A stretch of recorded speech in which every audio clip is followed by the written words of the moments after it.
Stop. Before you do one more rep, I need to tell you something that's going to make you angry.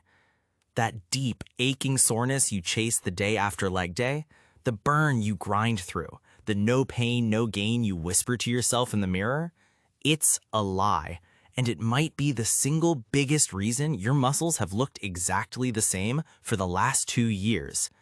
Here's the part nobody told you. Soreness is not growth. In fact, the more you chase it, the more you may be sabotaging the one signal your body actually uses to build muscle. Stay with me, because in the next few minutes, I'm going to show you the real trigger for muscle growth, why your hardest workouts might be your least effective, and the one tiny adjustment that can double your results without adding a single minute to your training. Let's expose it. For decades, the fitness world sold you a story. Muscle soreness equals muscle damage, and muscle damage equals muscle growth. It feels true, but the science quietly buried it. A landmark line of research from Dr. Brad Schoenfeld, one of the most cited hypertrophy scientists alive, showed that muscle damage and soreness are poor predictors of actual muscle growth. Researcher Felipe Damas demonstrated something even wilder. As you get more trained, the muscle damage from a workout drops dramatically, but your muscle growth keeps going up. Read that again. Less damage, more muscle. Soreness is just smoke. It tells you something happened, usually that you did something new or unaccustomed, but it does not tell you the fire of growth is burning hotter. So if soreness isn't the signal, what is? Here's the proof you can feel yourself. Your very first leg day left you limping for days, yet you barely grew. Months in, you can squat heavy and walk fine the next morning while your legs are visibly bigger. If soreness drove growth, beginners would be the most muscular people in the gym. They're not. Soreness fades as you adapt. Growth doesn't have to. And here's where it gets dangerous. Chasing soreness can actively sabotage you. If you're crippled for 5 days, you can't train that muscle again while it's still primed to grow. You end up trading one painful session for a week of lost progress, feeling hardcore while quietly stalling. There's also the ego trap. Soreness feels like a receipt that proves you earned it, so people hunt for it, switching exercises constantly, adding pointless damage. But novelty isn't progress. The muscle doesn't grow because it's confused. It grows because it's challenged, then allowed to recover. The primary driver of muscle growth has a name, and it's not the burn. It's mechanical tension. Think of your muscle as a self-repairing suspension bridge. Every time you load it heavily, the cables sense the strain through tiny molecular sensors, mechanosensors, and they send a message to headquarters. We're underbuilt for this. Reinforce. That signal, not pain, not soreness, not how wrecked you feel, is what tells your body to lay down new muscle protein. And here's the discovery that changes everything about how you should be lifting. This is why ego lifting with sloppy half reps fails you. Tension isn't just about the number on the bar, it's about how much of that load your muscle actually feels through a full, controlled movement. Bounce, swing, or use momentum, and you hand the work to gravity and joints. Control the weight, own every inch, and the mechanosensors finally get the message. Reinforce. This reframes progressive overload completely. You don't just chase heavier weights, you chase more tension your muscle can actually feel. Slightly more weight, one more clean rep, a slower lowering phase, each one raises the tension signal. That's the real ladder you climb, not the number your ego wants to post online. It also explains why the mind-muscle connection matters. When you actually feel the target muscle working, you keep tension where it belongs instead of letting stronger muscles steal it. Tension that leaks into momentum or the wrong joints is wasted. Only directed, controlled tension gets converted into new muscle. Let's continue with the lengthened position, the new angle.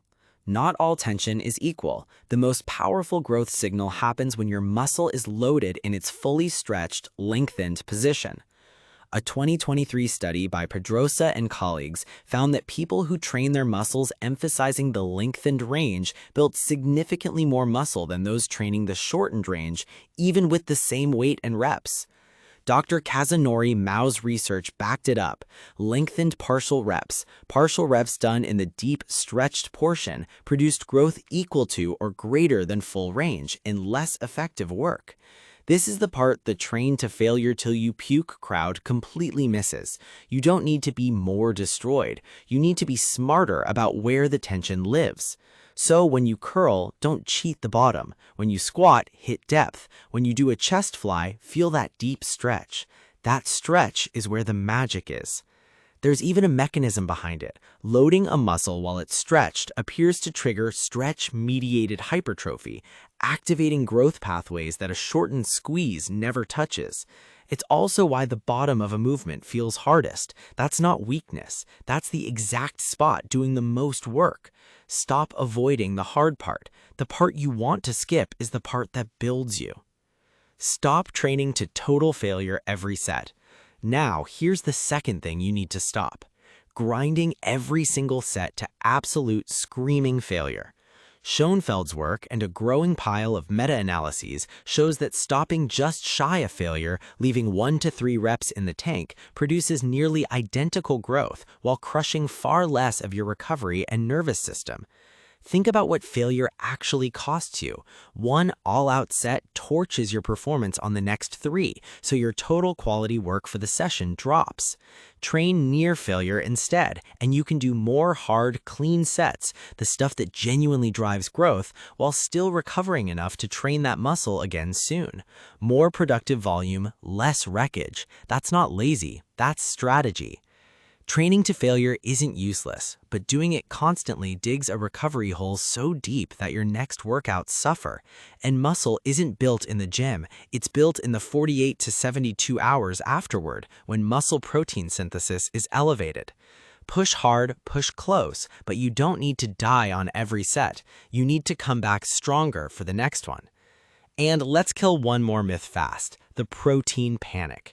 You do not need a shake within 30 seconds of your last rep or your gains evaporate. That anabolic window was massively oversold. A major meta-analysis led by Robert Morton, published in the British Journal of Sports Medicine, found that for building muscle, roughly 1.6 grams of protein per kilogram of body weight per day is the sweet spot. Total daily protein beats obsessive timing every time. Hit your daily target, spread it across a few meals, stop stressing about the stopwatch. So here's your new operating system. Burn this in. 1. Stop chasing soreness. It's smoke, not fire. 2. Chase mechanical tension, especially in the stretched, lengthened position. Hit full depth every rep. 3. Train hard but leave 1 to 3 reps in the tank on most sets. Protect your recovery. 4. Let muscles recover 48 to 72 hours. Sleep is non-negotiable. 5. Hit 1.6 grams of protein per kilogram daily. Forget the magic window. Here's the truth most influencers won't tell you. Building muscle was never about suffering more. It was about sending the right signal. The strongest, most muscular people aren't the ones who hurt the most. They're the ones who understood the mechanism and trained it on purpose. So the next time someone tells you no pain, no gain, you'll know better. Tension over torture, mechanism over misery. Now go train smarter. Your muscles are waiting for the signal.